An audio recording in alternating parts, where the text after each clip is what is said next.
ఈరోజు మీకు ఒక చిన్న విషయం చెప్తాను.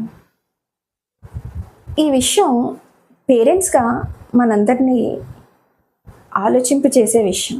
ఈ వీడియో కంప్లీట్గా చూశాక మీకేమనిపిస్తుందో నాకు కమెంట్స్లో చెప్పండి.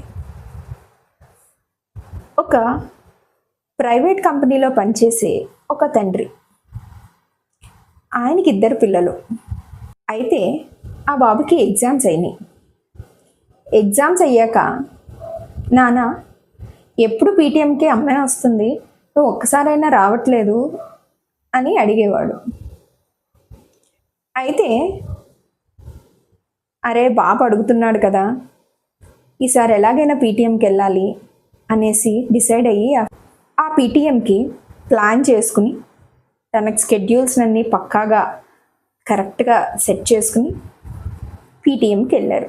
వెళ్ళి ఫస్ట్ ఫ్లోర్లో ఉన్న 6th క్లాస్లోని వాళ్ళ బాబు వాళ్ళ టీచర్ పిలుస్తారు అని చెప్పి వెనకాల మిగతా పేరెంట్స్తో పాటు కూర్చుని వెయిట్ చేస్తున్నారు. ఓ పక్కన టైం అవుతుంది, స్కెడ్యూల్ చేసుకుని వచ్చారు. ఒక ½ అన్ అవర్లో అయిపోతుంది కదా పీటీఎం, బ్యాక్ టు వర్క్ వెళ్ళొచ్చు అని అనుకుంటున్నారు. 1 అవర్ అయినా పిల్లల్ని పిలవట్లేదు. 1.5 అవర్ అయిపోయింది, ఇంకా పిలవట్లేదు.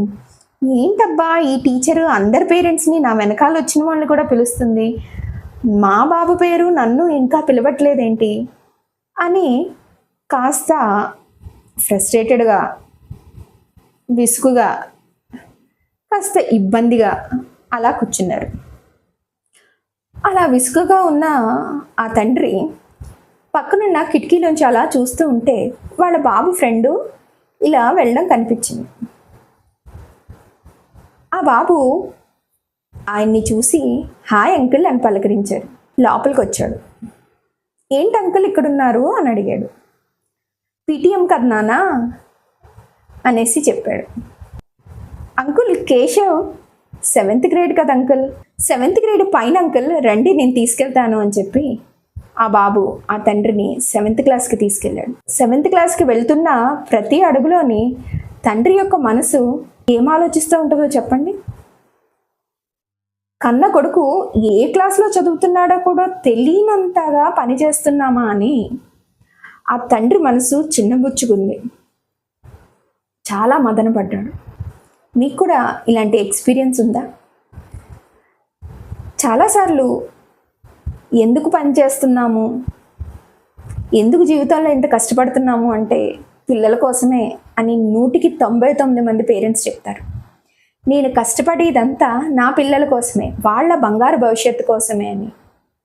ఈ పరుగులాటలో వాళ్ళ క్లాసు మర్చిపోవడమే అయితే పర్వాలేదు, కానీ ఇలాంటివి ఎన్నో మర్చిపోతున్నాం కదా. మన పిల్లలకి అందజేయాల్సిన ప్రేమని, కేర్ని, టైంని మనం ఇవ్వగలుగుతున్నామా? మీరు ఇవ్వగలుగుతున్నారా? ఒక్కసారి ఆలోచించండి. ఎందుకు ఈ పరుగు? దేనికోసం ఈ పరుగు? ఈ దేనికోసం పరుగు పెడుతున్నామో నిజంగా ఆ పరుగులో మనం విజయం సాధిస్తున్నామా? ఒక్కసారి ఆలోచించండి. నేను రమా శ్రీనివాస్, మీ కాన్షియస్ పేరెంటింగ్ కోచ్.